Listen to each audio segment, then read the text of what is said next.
Students of class 7th, now let's move on to part number 4th of our chapter the Great Mughals. Great Mughals के part number 4th पे हम आ गए और next topic is Akbar's religious policy. हमने अकबर की शुरुआती story plus उसके जो कॉन्क्वेस्ट थे ना, उसने कौन कौन से युद्ध लड़े और कैसे वो अपने वॉर से, अपनी पावर से, ब्रेवरी से और फ्रेंडली रिलेशन से, है ना, दोनों तरीके से दुश्मन को जीतना जानता था। दुश्मन को समय पे दोस्त भी बना लेता था वो, और चाहे तो उससे युद्ध भी लड़के जीत जाता था। जैसे कि हमने राजस्थान में पढ़ा कि जयपुर के आमेर के राजा भारमल की बेटी से उन्होंने शादी की और जयपुर जीता। लेकिन बहुत सारे युद्ध जहाँ जोधपुर, समय माधोपुर के राजा नहीं मान रहे थे तो वहाँ युद्ध करके भी उनसे जीता अकबर ने। फिर नेक्स्ट टॉपिक है बहुत important, Akbar religious policy, page number 134 पे। देखिए, अकबर रिलीजियस पॉलिसी की हम बात करें कि अकबर कौन से धर्म में विश्वास रखता था और वो सब धर्म की रिस्पेक्ट करता था या बाकी मुग़ल एम्पायर्स। क्योंकि अभी औरंगज़ेब का नाम जब आएगा तो उसमें यही दिखाया जाएगा कि औरंगज़ेब सिर्फ इस्लाम को मानता था, बाकी सब धर्म से वो नफ़रत करता था, हिंदू हो, क्रिश्चियन हो, कोई और धर्म हो। उसने नॉन मुस्लिम्स पे, जो मुस्लिम नहीं है उन पे टैक्स लगा रखे थे, है ना, मतलब उनके साथ दुर्व्यवहार करने का, पूरा डिस्क्रिमिनेशन करने का पूरा उसने तैयारी कर रखी थी औरंगज़ेब ने। लेकिन अकबर बिल्कुल ऐसा नहीं था। अकबर की रिलीजियस पॉलिसी काफ़ी मॉडरेट थी, है ना, अच्छी थी। एक तरह से अगर हम एसएसटी की भाषा में बात करें तो सेक्युलर, है ना, सेक्युलर मतलब अकबर हर रिलीजन को रिस्पेक्ट करता था, रिस्पेक्ट एवरी रिलीजन। भले ही पढ़ा लिखा नहीं था, मैंने आपको पहले भी पार्ट में बताया था, लेकिन एक पढ़े लिखे इंसान की तरह, सभ्य इंसान की तरह वो हर रिलीजन को मानता भी था और किसी भी रिलीजन के साथ, किसी भी धर्म, चाहे वो हिंदू हो, मुस्लिम हो, सिख या ईसाई हो, किसी के साथ भी भेदभाव नहीं करता था। हालांकि अकबर खुद मुस्लिम ही था, है ना, उसने अपना धर्म तो मुस्लिम ही रखा था, लेकिन वो हर धर्म की, हर रिलीजन की रिस्पेक्ट करता था। अकबर ने एक नया धर्म बनाया था, दीन ए इलाही।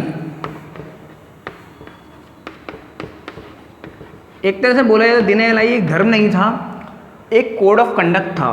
अकबर ऐसा मानता था कि पूजा करना, नमाज पढ़ना या कोई और तरीके से आप जब ईश्वर को पूछते हैं, वो तो ठीक है, आपकी मान्यता है, आपकी सोच है कि आप ईश्वर को मानते हैं, लेकिन एक धर्म उससे कहीं आगे है।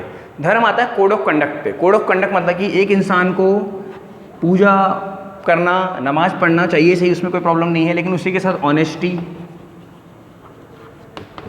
ट्रुथ, है ना, ये जो मोरल कोड ऑफ कंडक्ट होते हैं ना, वो ईमानदार हो, सच बोले, झूठ ना बोले, चोरी ना करे, किसी के साथ कोई गलत ना करे, ये सब भी एक इंसान में होने चाहिए। यहाँ पे इसको मोरल कोड ऑफ कंडक्ट कर देते हैं, ठीक है। अकबर ये मानता था। अकबर धर्म के साथ साथ, धर्म की शिक्षा देने के साथ साथ ये भी सिखाना चाहता था कि एक अच्छे इंसान कैसे बने, ठीक है। तो दीन ए इलाही यही दिखाता था। फिर अकबर ने एक इबादत खाना भी बनाया था, ठीक है, आप लोगों की बुक में भी होगा ये, ठीक है। नेक्स्ट पैराग्राफ में है, फतेहपुर सीकरी में एक इबादत खाना अकबर ने बनवाया। इबादत खाना में प्रेयर होती थी, हर धर्म के लोग इसमें आ सकते थे इबादत खाना में। कहाँ बनाया गया ये? फतेहपुर सीकरी में, जो अकबर ने अपनी कैपिटल ही बनाई थी, जिसको फतेहपुर सीकरी,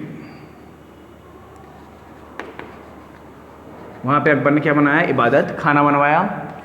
अकबर के दरबार में मुस्लिम्स भी थे, है ना, और हिंदू, दोनों दरबारी थे। वो अपने नोबल कोर्ट में जो उसके 9 रत्न थे या कोई भी और अकबर के दरबार में रहता था, वो उसमें हिंदू मुस्लिम में कोई भेदभाव नहीं करता था। जितने भी टैक्स उस टाइम पे नॉन मुस्लिम्स पे लगाए गए कि जो मुस्लिम नहीं है वो टैक्स भरेगा, सारे अकबर ने आके बंद कर दिए थे। अकबर को इस बात से बिल्कुल भी मतलब नहीं था कि आप हिंदू हैं, मुस्लिम हैं, सिख हैं, ईसाई हैं, वो तो सब धर्म की रिस्पेक्ट करता था। तो किसी भी एक धर्म पर वो टैक्स नहीं लगाता था। अगर टैक्स लेना है तो सबसे लेना है और नहीं लेना तो सब पे माफ़ है। तो अकबर की आपने रिलीजियस पॉलिसी में यही पढ़ा, अकबर एक बहुत मॉडरेट रिलीजियस पॉलिसी अपनाता है, सेक्युलर है, he respect each and every religion, वो सब रिलीजन को रिस्पेक्ट करता है। रिलीजन से ज़्यादा वो जोर देता है मोरल कोड ऑफ कंडक्ट पे, जिसे दीन ए इलाही नाम दिया गया। मॉरल कोड ऑफ कंडक्ट यानी कि एक अच्छा इंसान बनाने की, कि एक इंसान ईमानदार हो, झूठ ना बोले, है ना, किसी के साथ कुछ गलत ना करे, ये सब अकबर सिखाता था। उसने इबादत खाना बनाया फतेहपुर सीकरी में, हॉल ऑफ प्रेयर है ये, है ना। हॉल ऑफ प्रेयर मतलब कि एक बहुत बड़ा हॉल था जहाँ पे प्रेयर होती थी। हिंदू, मुस्लिम, सिख, ईसाई सब धर्म के लोगों को इसमें एंट्री की इजाज़त थी। ऐसे अकबर ने अपने कोर्ट में भी कोई भेदभाव नहीं किया कभी कि हिंदू कौन है, मुस्लिम कौन है ना। नमाज़ पढ़ने वालों को नमाज़ पढ़ने दिया जाता था और पूजा करने वाले को पूजा करने दी जाती थी। तो अकबर की रिलीजियस पॉलिसीज़ काफ़ी अच्छी थी। अकबर का समय भी काफ़ी अच्छा रहा, जितना अभी तक आपने पढ़ा यही सीखा, इसलिए अकबर की एज को, अकबर के समय को गोल्डन एज बोला जाता है हिस्ट्री की, है ना। गोल्डन एज मतलब कि स्वर्णिम काल, मतलब कि ऐसा काल जो बहुत अच्छा माना गया हिस्ट्री के हिसाब से। Akbar rain is also called the golden age of Indian history बोला गया, ठीक है। फिर नेक्स्ट आप लोगों के आता है बुक में जहांगीर, इनको भी हम पढ़ना स्टार्ट कर देते हैं अब, क्योंकि अकबर के सन है ये और इनका समय भी अच्छा रहा। इसको एक बार आप रफ कॉपी में नोट कीजिएगा बेटा, बिल्कुल। ये कॉपी आपकी मैं चेक तो नहीं करूँगा, लेकिन ठीक है, आप लोगों को एग्जामिनेशन पॉइंट ऑफ व्यू जब आप उसको क्वेश्चन आंसर आपको मिलेंगे, उसको लर्न करते वक्त आपके पास ये भी अगर होगा तो ये काफ़ी बेनिफिशियल होता है। नेक्स्ट आता है आपके जहांगीर। जहांगीर अकबर के बेटे थे, है ना। तो अकबर की जो पॉलिसीज़ थी, हर रिलीजन की रिस्पेक्ट करना, एक ब्रेवरी, है ना, उनमें थी। दोस्त बनाना भी आता था उन्हें और दुश्मनी निभाना भी आता था। वो पॉलिसी जहांगीर ने भी आगे लेके गए। सबसे पहले इन्होंने अपने बेटे खुसरो नहीं है ना, खुसरो है, उनके सन हैं, उनके सन ने ही उनके खिलाफ एक तरह से मोर्चा खोल दिया था कि इनको मारने का, मैं गद्दी पर बैठ जाऊं। जहांगीर ने अपने सन को पहले तो उनके विद्रोह को दबाया, है ना, अपने, तो वही first crush the rebellion of his son Prince Khusro. उनके जो बेटे थे वो चाहते थे कि जहांगीर को मार दिया जाए और गद्दी पर मैं बैठ जाऊं, लेकिन जहांगीर ने ऐसा होने नहीं दिया, उन्होंने खुसरो को हरा दिया। इसके बाद उन्होंने, वो राजस्थान आए और 1613 में अमर सिंह थे, अमर सिंह मेवाड़ के राजा थे। मेवाड़ मैंने पहले ही बताया, आपका जो उदयपुर और चित्तौड़गढ़ वाला इलाका है आज, उसको मेवाड़ बोला जाता था। 1613 में जहांगीर ने अमर सिंह, जो कि मेवाड़ के राजा थे, उन्हें हराया, ठीक है। उसके बाद 1620 में एक और बैटल हुई और उन्होंने कांगड़ा जीता। कांगड़ा एक डायनेस्टी थी, एक जगह थी, एक टेरिटरी थी, उसको जीता जहांगीर ने 1620 में। लेकिन एक गड़बड़ हो गई जहांगीर से, एक बैटल में खंडार हार गए। अब खंडार हार गए, इसका नुकसान क्या उठाना पड़ा? खंडार एक पोर्ट सिटी थी, कोस्टल एरिया था, वहाँ से व्यापार होता था, ठीक है, जहाज़ दौड़ते थे ट्रेड के लिए। जब जहांगीर खंडार हारे तो उसके बाद सबसे बड़ी समस्या मुगल्स के सामने ये आ गई कि ट्रेड करेंगे कैसे, क्योंकि आप जहाँ से जहाज़ दौड़ते हैं, यहाँ से कार्गो जाता है, शिप्स जाते हैं माल भर भर के, वो जगह तो आप हार गए, वो किसी और के कंट्रोल में चली गई, तो ट्रेड पे काफ़ी इफेक्ट पड़ेगा, पैसे पे, कमाई पे काफ़ी इफेक्ट पड़ेगा। तो जहांगीर खंडार हारे, वो एक बहुत बड़ी हार थी। हालांकि मेवाड़ के अमर सिंह को हराया और कांगड़ा जो जगह थी वो इन्होंने जीती, ठीक है। तो अच्छा, ये किससे हारे थे ये भी ध्यान रखिए। जो खंडार थे, ये खंडार जगह थी, ये हारे थे पर्शियन से, ठीक है, पर्शियन से ये खंडार को हार गए थे। उसके बाद बात आती है इंग्लिश ट्रेडर्स, टॉपिक है आप लोगों की बुक में। देखिए आप लोग यहाँ ध्यान रखेंगे, जब east India company, English east India company जो भारत में व्यापार करने आई थी, है ना, ब्रिटेन आया था, फिर बाद में हम गुलाम बन गए, धीरे धीरे करके स्टोरी यही है।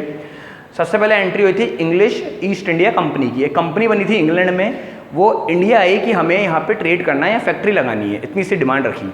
ये डिमांड उन्होंने जहांगीर के सामने ही रखी थी। उस समय पे मुगल एम्परर जहांगीर ही दिल्ली की गद्दी पर बैठे थे। कौन आया था ये ध्यान रखेंगे, इंग्लिश ईस्ट इंडिया कंपनी की तरफ से आए थे थॉमस रो।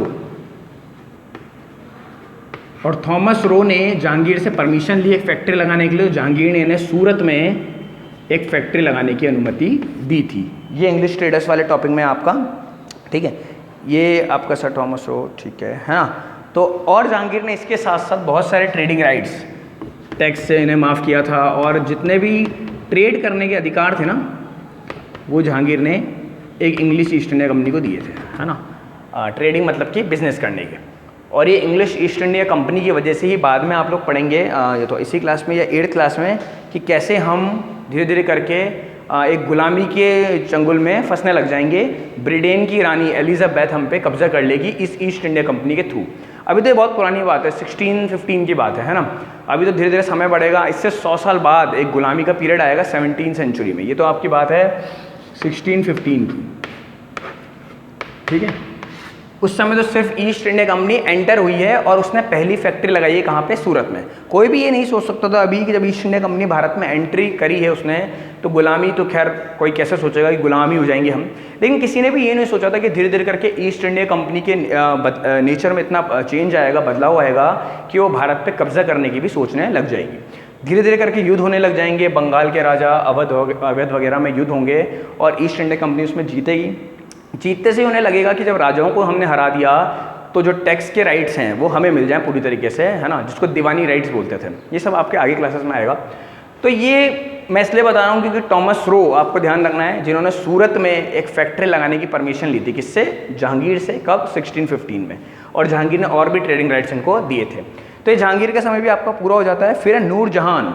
नूरजहां जहांगीर की बेगम है, वाइफ है ना, उनके बारे में भी आपको पढ़ना है। वो हम लोग आपको पार्ट नंबर 5 में पढ़ेंगे, है ना। तो अकबर की रिलीजियस पॉलिसी, अकबर का समय हमने पूरा करा, फिर जहांगीर का भी, एंड नूरजहां वाले पार्ट को पार्ट नंबर 5 में करते हैं। Thank you.